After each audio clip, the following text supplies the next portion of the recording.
آپ صلی اللہ علیہ وسلم جب لوٹ رہے تھے تو ایک عورت پیچھے آئی، ٹھیک ہے، یعنی ایک عورت آپ کے پیچھے آ گئی.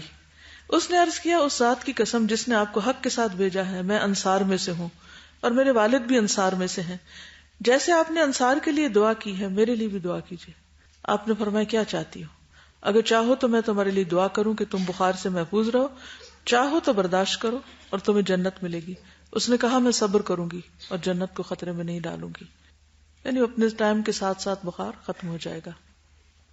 وہاں آپ نے دعا کی، یہاں اس کے لیے نہیں کی. کیوں؟ غور کیجئے، سوچئے. ہاں، اس حدیث سے سوچنے کا ایک مختلف قسم کا اینگل مل رہا ہے کہ بعض اوقات یہ ہے کہ ہم ایک چیز کو تکلیف سمجھتے ہیں نا، تو ایک تو یہ کہ محبوب لوگوں کی طرف بخار کا بھیجنا، اس سے یہ پتہ چلتا ہے کہ اللہ تعالیٰ کے نزدیک لوگوں کے اوپر رحمت کرنے کے مختلف طریقے ہیں.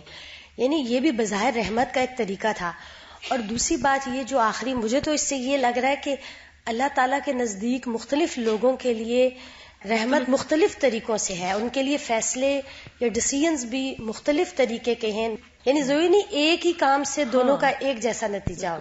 دیکھیں ہم بہت سی چیزوں میں صرف یا نقالی کر رہے ہوتے ہیں یا کمپیریزن کر رہے ہوتے ہیں یا پھر اس اسٹیٹ آف مائنڈ میں جیتے ہیں کہ دین کو بس ایک اسٹیٹک چیز سمجھ لیتے ہیں اور ایک برانڈ ہے جو لگا لیا جائے تو وہ دیندار بن جاتے ہیں.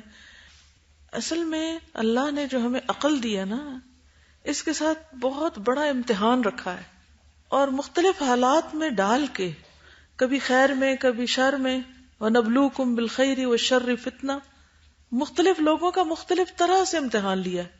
کچھ لوگوں کا امتحان ان کو چیز یا نعمت کے ملنے پر ہوتا ہے، کچھ کا چھننے پر ہوتا ہے، کچھ لوگوں کو سخت تکلیف دے کے اللہ تعالیٰ پھر ٹھیک کر دیتا ہے، کچھ لوگوں کی تکلیف بہت لمبی ہو جاتی، کچھ لوگوں کے ساتھ معاملہ یہ ہوتا ہے کہ ان کے لیے تکلیف میں رہنا ہی ان کی آخرت کے لیے بہتر ہے. انصار کا اس تکلیف سے نکلنا بہتر تھا، یہاں اس عورت کے لیے اس تکلیف میں یا بخار میں رہنا بہتر ہے، کیونکہ ہو سکتا ہے اس کے پاس اور کوئی کرنے کا یا نیکی کا کام یا سوچ یا کوئی اور چیز نہ ہو. تو نیکی کے بھی مختلف طریقے ہیں، مختلف قسمیں ہیں، اسی طرح تکلیفوں اور آزمائشوں کے بھی مختلف رنگ ہیں.